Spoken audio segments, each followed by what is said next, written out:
ఆ ఇంటిని కూలిస్తే మీకు వచ్చిన లాభం ఏంటి?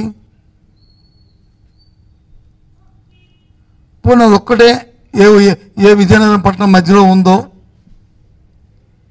అదిగో ఆటంకం ఉంది, ఇది దౌర్జన్యం ఉందని చేస్తే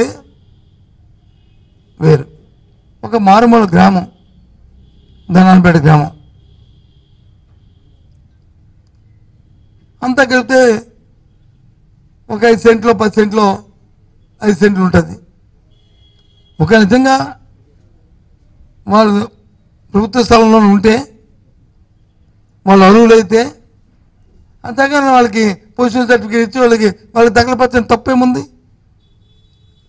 వాళ్ళు అర్హుడు కాకపోతే నోటీస్ ఇచ్చి ఇది కాదురా బాబు అని అని చెప్పాలి. దేనికోసం ఇది? ఏం సాధిస్తామని మీరు రాజకీయాలు అంటే ఇలాంటివన్నీ కూడా జిల్లాలో కొత్త సంస్కృతిని తేవడానికి మరి ప్రయత్నం చేస్తున్నారా? ఆలోచించండి. నేను ఆ స్థానిక ఎమ్మెల్యేని కోరుతున్నాను, ఇది కరెక్ట్ కాదు. రాజకీయాల్లో కొత్త అవుతాయి, కొత్త అవ్వచ్చు మీరు, కానీ ప్రజా జీవితంలో ఎప్పటి నుంచో వ్యవహార జ్ఞానం తెలిసిన వ్యక్తులు మీరు. ఇలాంటి ప్రోత్సహించడం మాత్రం కరెక్ట్ కాదు. మన మనశ్శక్తులు మనం ఆలోచన చేసుకోవాలి. జిల్లాలో ఉన్న రాజకీయ నాయకులు అందరూ కూడా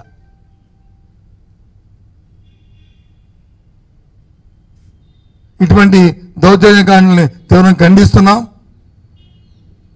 రాష్ట్రంలో జరుగుతున్నాయి.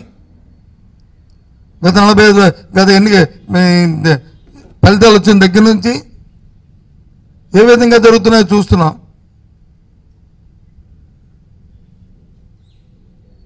కానీ అలాంటి సాంప్రదాయాలు మన జిల్లాకు రాకూడదని ఎప్పటి నుంచో కోరుకుంటున్నాం.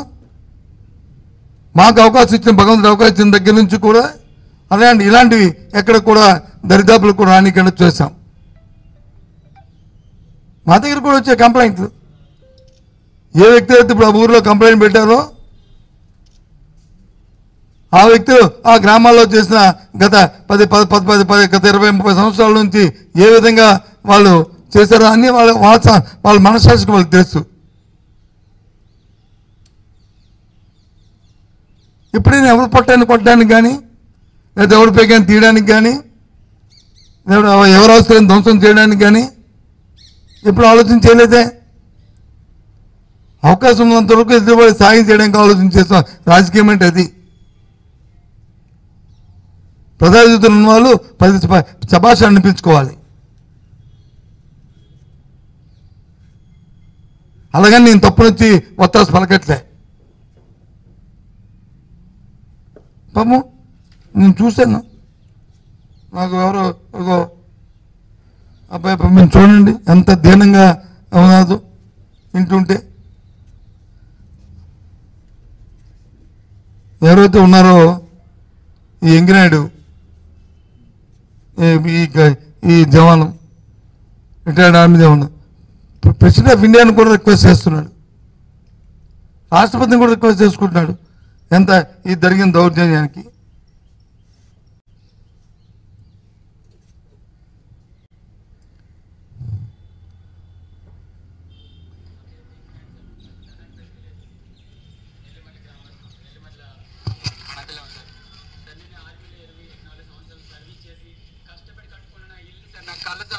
నా కళని ఈరోజు అందరూ అపోజిషన్ పార్టీ మీద వరకు ఎంత బలం ఉందో నాకు తెలియదు సార్. విధ్వంసం చేసి వచ్చి నా ఇల్లుని, నా గోడని అందరినీ కూర్చేశారు సార్. ఈరోజు నాకు మాట్లాడడానికి మాటలు రావట్లేదు చెప్పడానికి. ఎందుకంటే నేను 24 సంవత్సరాలు ఐస్ ప్రభుత్వాల్లో కూడా సర్వీస్ చేసి వచ్చి నా ఇల్లుని కూర్చుకున్నాను సార్. నేను వచ్చిన వెంటనే ఇది పవన్ కళ్యాణ్ గారు, ఎవరు చంద్రబాబు నాయుడు గారు అక్కడ చెప్తుంటారు ఒళ్ళు దగ్గర పెట్టుకొని చేయడం చేద్దామని చెప్పి. ఇదే కూటమి తాలేగా, కూటమి ప్రభుత్వం తాలేగా ఇలా ఉన్నాయి సార్. దీంతో పాటు బాధని నా బాధని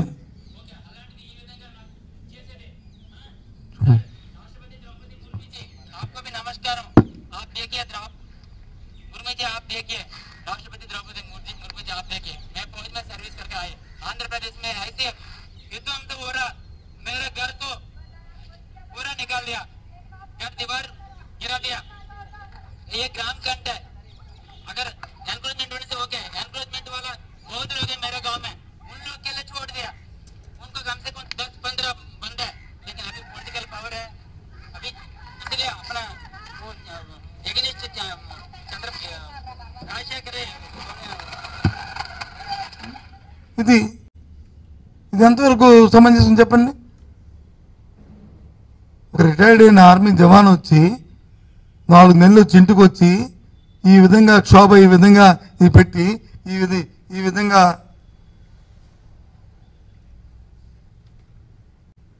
కూర్చోవేసి చేయడం అనేది సమంజసమా? ఎందుకంత కక్ష?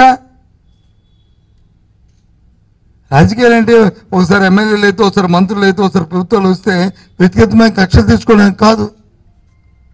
భగవంతుడు ఇచ్చిన అవకాశాన్ని ఎదుటివాడు సాయం చేయడానికి చూసుకోవాలి. ఒకవేళ మనకు ఎవరైనా కోపంతోనో తాపంతోనో ఏదైనా చెప్పినా దాంతో కొంత సమయం పాటిస్తూ దాంతో ఎంత గ్రావిటీ ఉంది, ఏంటి విషయం అని తెలుసుకోవాలి. నేను జిల్లా కలెక్టర్ని కూడా నేను దీంట్లో ఆక్షేపిస్తున్నాను. ఏ విధంగా మీరు పర్మిషన్ ఇచ్చారు? ఒక ఆర్మీ జవాన్కి సంబంధించిన ఒక వ్యక్తిత్వాలకి ఇంటిని వచ్చి కూర్చోడానికి మీరు కలెక్టర్ గారు కదా ఒకసారి పిలిపించుకుని అబ్బాయిని నువ్వు రెస్పాన్సిబుల్ పర్సనే కదా, నువ్వు ఆలోచించు బాబు అని చెప్తే అయిపోయా.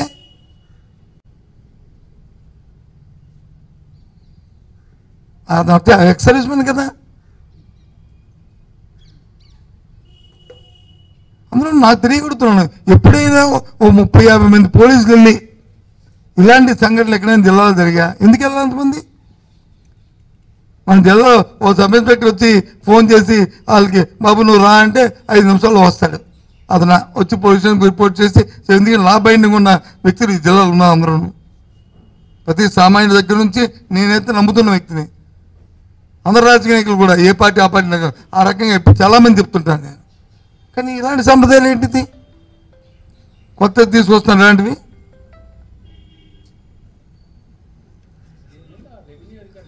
రాత్రి అయితే పగలైతే రాత్రి వస్తుంది. దయచేసి అలాంటి సాంప్రదాయాలు మన జిల్లాలో రానివద్దు. కొద్దిగా సమయం పాటించండి. మన దృష్టికి ఏదైనా నాయకులు ఎన్నుకోబడిన నాయకుల దృష్టికి ఏదైనా వస్తే రాజకీయ కోణంతో పాటు మానవతా దృక్పథం కూడా ఆలోచన చేయండి. మన మానవులం, మనమేమి తిరుగుతున్న పక్షులను జంతువులను కాదు. మానవ కోణంలో కూడా ఆలోచన చేసి ఏదైనా కార్యక్రమం చేయాలి. అంతేగాని ఇలాంటి వాటిని తీవ్రంగా ఖండిస్తున్నాం. ఇలాంటి విషయాల్ని ఇది మళ్ళీ రిపీట్ అవ్వకూడదు దయచేసి నేను కోరుతున్నాను. మొన్న కూడా విజయనగరం అదైన తర్వాత ఒక దగ్గర వచ్చి కలబట్టుకుని వాటర్ రావట్లేదని ఒక బుల్డోజర్ తెచ్చుకొచ్చి అక్కడ కొట్టారు. ఆ పేదవాళ్ళు వచ్చి ఇంటి దగ్గరకు వచ్చి ఏడ్చుకున్నారు. పట్టా ఎవరు ఇచ్చారు? అశోక్ అభిరాజ్ గారు ఎమ్మెల్యేగా ఉన్నప్పుడు ఇచ్చిన పట్టాయి కదా అది, లేకపోతే తర్వాత వచ్చిన మా వీరభద్రం గారు ఇచ్చారు పట్టా? చెప్పండి. మరి ఏ రకంగా ఇచ్చావు ఆ రోజు పట్టా ఇచ్చినప్పుడు? మీకు తెలీదా? అప్పుడు అది కాలువ ఉందని తెలియదా మీకు? అంటే మీ పార్టీలో ఉంటే ఆ పార్టీలో ఉంటే ఆ పట్టాలు ఇచ్చి వాళ్ళు కట్టిస్తారు, పార్టీ మారిపోతే అది కొట్టించేస్తారా? ఇది ఎక్కడ సంస్కృతి? ఇవి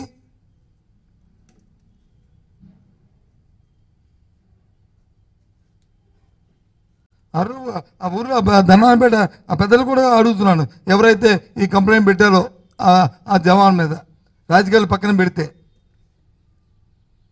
ఏ విధంగా గత 20-30 సంవత్సరాల్లో ఏ విధంగా ఆలోచన చేసుకోమని ఆత్మహత్య చేసుకోమని కోరుతున్నా. వద్దు, ఇలాంటి తప్పిది దయచేసి. మళ్ళీ ఇలాంటివి సంఘటనలు పునరావృతం కావద్దని కోరుతున్నాను. జిల్లా కలెక్టర్ని కూడా పునఃసంరక్షించుకోవాలి ఇలాంటి కార్యక్రమాలని. కొత్తగా వచ్చారు ఎస్పీ గారు కూడా కోరుతున్నాను, ఎప్పుడు ఇలాంటి జిల్లాలో ఇంత ఇవి లేదు. ఒకవేళ రెవెన్యూ వాళ్ళు మీకు ఇచ్చిన ఆ కేసు గ్రావిటీ ఏంటో చూడవలసిన బాధ్యత కూడా ఉంది. అందుకని రెవెన్యూ వాళ్ళు అడిగారు, ఎంఆర్ఓ అడిగాడు అని ఫోర్స్ ఇచ్చామని కాదు. ఏ సందర్భంలో ఇస్తున్నాం ఫోర్సు, ఎందుకు ఇస్తున్నాం ఫోర్సు? అక్కడ జరుగుతున్న లా అండ్ ఆర్డర్ ఏంటి, ఆ ఊరు తాలూకా పొజిషన్ ఏంటి, ఇంతకుముందు హిస్టరీ ఏంటి, అన్నీ చూసుకోవాలి. పొలం 50 మంది వెళ్ళిపోయి ఆ జవాన్ ఇల్లు తోల్చడం అంటే ఏంటిది? చాలా తప్పు. ఏమంటున్నారు?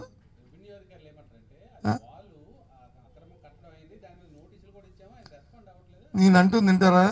నేను ఆ వాళ్ళని, అది ఒక గ్రామం, అది పట్టణం కాదు, అది ప్రభుత్వ స్థలం. నేనేం ప్రైవేట్ స్థలం అంటలేదు.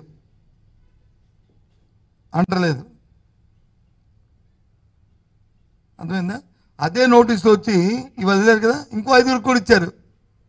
మరి 5 ఎందుకు కొట్టలేదు? 5 ఎందుకు 5 నోటీసులు ఇచ్చిన అవి ఎందుకు కొట్టలేదు?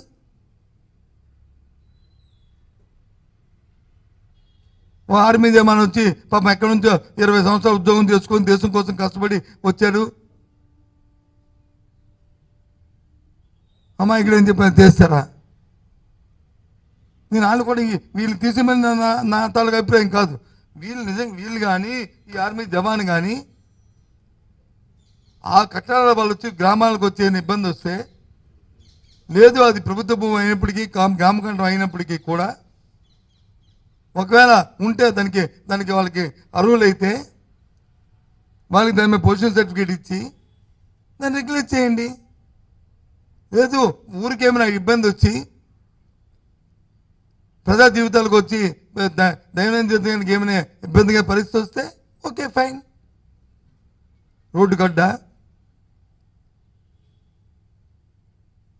నేను ఇలాంటి వాడిని ఎంకరేజ్ చేయమని అన్నాం. జరిగినప్పుడే చూసుకోవాలి. పోనీ ఇవాళ కొడుతుంటే ఆపేమంటే అర్థం ఉంది. ఇంకా ఎక్కువగా కట్టొద్దు మీరు, తప్పు, దాన్ని మేము ఒప్పుకోము అని ఆపే తప్పు. ఎప్పుడో కట్టిన 2-3 సంవత్సరాల కింద కట్టిన దాన్ని అది తప్పు అంటాను. పదం జిల్లా మీదకి ఎన్ని అక్రమ కట్టాలు ఉన్నాయో, ఎన్ని కాలువలు, ఎన్ని గోళ్ళు, ఎన్ని లేవో తప్పు కదా ఇది. పేదవాడు ఎప్పుడైనా ఒక పేదవాడికి వచ్చి ఇలాంటి వస్తుప్పుడు ముందు అది మానవతా దృక్పథం చూసి నిజమే గవర్నమెంట్ గ్రామకంఠం కట్టాడు, దాన్ని రెగ్యులేట్ చేయడానికి అవకాశం ఉందా? ఒక ఆర్మీ జవాను, ఒక ఎక్స్ సర్వీస్ మ్యాను అని ముందు ఆ లైన్ ఆలోచన చేసుకోవాలి. అది వచ్చే గ్రామంలో ఎవరికైనా ఇబ్బంది వస్తుందా ఇది రెగ్యులేట్ చేయడం వల్ల, వాళ్ళకి ఇబ్బందికరమైన పరిస్థితి వస్తుందా? వస్తే అది తప్పది, ఎదుటివాడికి ఇబ్బంది పడకూడదు ఆలోచన చేయాలి. దానికి ఏదైనా రుసుము ఉంటే బాబు డబ్బు కట్టి నువ్వు దాన్ని రెగ్యులేట్ చేయి. ఎంతమందికి ఇస్తావు? ఇవ్వట్లేదు. మనం రెగ్యులేట్ చేయండి, పొజిషన్ సర్టిఫికేట్ ఇవ్వట్లేదు. ఒక ఉగ్రవాది దగ్గరికి వెళ్ళినట్లు 50 మంది పోలీసులు వెళ్ళి ఉదయం 8 గంటలకి పడుకొని లేసేటప్పటికి వెళ్తే మా కుటుంబం ఏమైపోలే. అలాంటి సంప్రదాయాలు మా గ్రామాల్లో లేవు. ఎప్పుడు నేను అధికారంలోకి వచ్చిన తర్వాత 15 సంవత్సరాలు నేను అధికారంలో ఉన్నాను. 15 సంవత్సరాలు అధికారం లేకుండా ఉన్నాను. 30 సంవత్సరాలు ఉన్నాను. అంతకుముందు కూడా తెలుగుదేశం పార్టీ 15 సంవత్సరాలు ఈ జిల్లా అధికారంలో ఉంది. అప్పుడు ఎప్పుడు చూడలేదు నేను. లేదు 15 సంవత్సరాలు మీ అధికారంలో ఉన్నాను, ఎప్పుడు చూడలేదు. ఇలాంటి కొత్త సంప్రదాయాలు ఏంటి? అది నేను అడుగుతుంది. రెవెన్యూ నోటీస్ ఇవ్వచ్చు కాదని లేదు. ఆ నోటీసులు ఇల్లు కూడా ఇచ్చారు కదా నోటీసులు. ఇవన్నీ ఇల్లుకైనా అది దానివల్ల ఇంకోటి నష్టం వస్తుందా? లేదు అది ఏమని ఇవాళ నిన్న కట్టిన పచ్చిగా ఉన్నదా అని చూసుకోవాలి కదా. అది అడ్మినిస్ట్రేషన్ బాధ్యత కదా. అది ఎవరో చెప్తారు, వాడికి ఇద్దరికి బాధ్యత. అందుకే నేను ముందేం చెప్తున్నాను, రాజకీయాల్లో గెలిచిన వ్యక్తులు రాజకీయాలు ఎన్నికలు అయిన తర్వాత రాజకీయాలు పక్కన పెట్టుకుంటూ రాజకీయ పార్టీని కాపాడుకుని వద్దాను ఎవరు రాజకీయ పార్టీ వాళ్ళకి ఎక్కువ. కానీ మానవత దృక్పథం కూడా ఉండాలి. మూర్ఖత్వాలు దౌర్జన్యాలు ఇవి కలకాలం పనిచేయవు. ఇది శాస్త్రం అనుకుంటే పొరపాటు. గత 5 సంవత్సరాలు అధికారంలో ఉన్నాను, 5 సంవత్సరాలు అధికారంలో లేను. అంతకుముందు 5 సంవత్సరాలు లేను, అంతకుముందు 10 సంవత్సరాలు ఉన్నాను.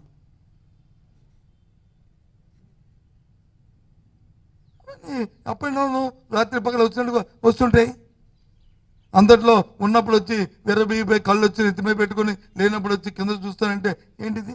ఎప్పుడైనా జరిగిందే విజయనగరంలో? మీరు చెప్పండి. మీ అందరూ విలేకరులు ఇక్కడ ఉన్నారు కదా విజయనగరంలో, మీరు ఎక్కడెక్కడ పుట్టిన చాలామంది ఇక్కడ ఉన్నారు కదా, బయట నుంచి వచ్చిన అయితే ఎప్పుడైనా ఇలాంటి సంఘటన మనం అప్పుడే ఇంతమంది పోలీసులతో ఎక్కడ ఇన్సిడెంట్ జరిగింది చెప్పండి. ఇది ఒప్పుకుంటాను సార్, మీరు ఉన్నప్పుడు అదే కదా దాన్ని చేయించారు కదా సార్ అని చెప్పండి.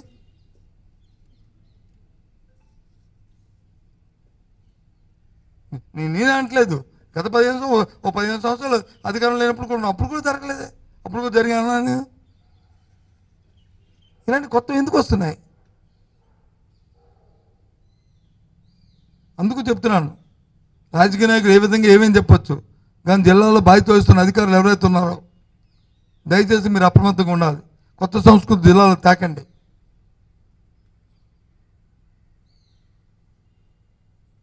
జిల్లాకున్న గౌరవాన్ని సాంప్రదాయాన్ని కాపాడండి. కలెక్టర్ గారు దీన్ని వెంటనే ఇంటర్వ్యూని ఎవరైతే ఆ జవాన్ ఉన్నాడో ఎక్సర్వీస్ ఉన్నాడో వాళ్ళకి న్యాయం చేయండి. ఏ విధంగా చేస్తారనేది మీరు ఆలోచన చేసుకుని మీ ప్రయోజనం ఏముందో ఆ ప్రయోజనం చూసుకొని చేయండి. నేను యాక్చువల్గా వెళ్దాం అనుకున్నాను ఇవాళ ఊరిలోకి, కానీ వెళ్ళి మళ్ళీ టెన్షన్లు పెంచాలి లేకపోతే ఇవి రాజకీయం చేయాలనే ఆలోచన కాదు. కాబట్టి మిమ్మల్ని పిలిచి నేను వచ్చి మీతో పత్రికతో మాట్లాడుతున్నాను. ఇది చూసిన తర్వాత నాకే బాధ అనిపించింది. ఇంకా ఈ తల్లిదండ్రుల యొక్క మాటలు జరిగిన సంఘటనలు చూసిన తర్వాత నాకెవరు ఫోన్ చేసి చెప్పలేదు. నేను ఊర్లో చూసిన వెంటనే వెళ్దాం అనుకుని నేను అనుకున్నాను ఇదేంటి ఇలాంటివన్నీ ఎక్కడ దీనికి ఎండ ఉండాలి కదని. కానీ ఊర్లోకి వెళ్తే బాగోదు కదని ఉద్దేశంతో, ఇంకేదో బాగోదంటే ఇంకో ఉద్దేశం కాదు.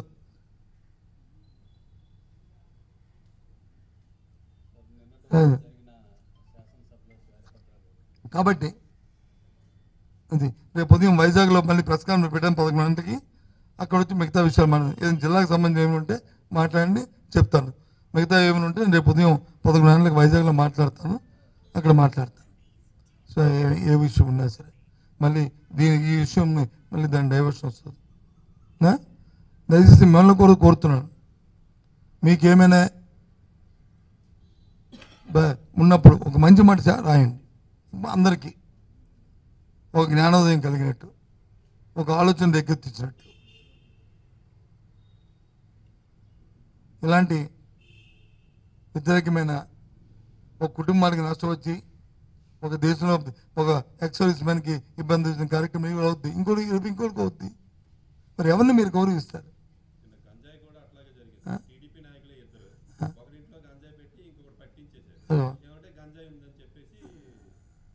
తప్పు కదా అది.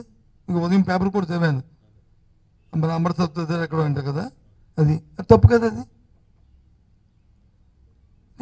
కొత్త అలవాట్లు ఇవి. ఒక ఇంట్లో గంజాయి పెట్టి ఇంకొక గంజాయిని వచ్చి పట్టుకొని మళ్ళీ పైపెచ్చు గంజాయిని వచ్చి ఇక వాళ్ళ ఇళ్ళ మీద రాయిస్తానంటే అవుద్ది.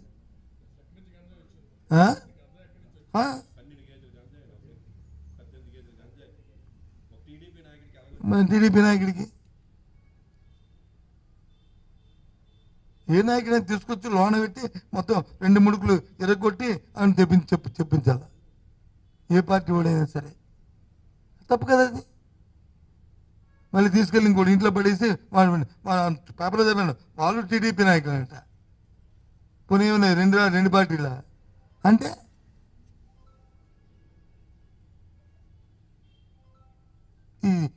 ఈ ట్రెడిషన్ మంచిది కాదు, ఈ సంస్కృతి మంచిది కాదు. పోలీస్ అంటే ఒక భయం ఉండాలి, ఒక భక్తి ఉండాలి. రెవెన్యూ అంటే ఒక గౌరవం ఉండాలి. ఎప్పుడైతే ఆ రెండు గౌరవాలు పోతాయో అక్కడ అరాచకం వస్తుంది. వ్యవస్థ మీద గౌరవం ఉండాలి. నాకు తెలిసి మన ఉత్తరాంధ్ర ప్రాంతంలో ముఖ్యంగా విజయనగరం జిల్లాలో ఇంతవరకు మనం లా బైండింగ్తో ఉన్నాం. ఒక చిన్న కానిస్టేబుల్ కనిపించినా, చిన్న ఒక ఆర్ఐ కనిపించినా మనం ఎంతో గౌరవం ఇచ్చి వాళ్ళ మాటకి మనం లా బైండింగ్తో ఉన్న వ్యక్తులు ఈ జిల్లాలో. దయచేసి ఆ సాంప్రదాయాన్ని మీరు పాడు చేయొద్దు.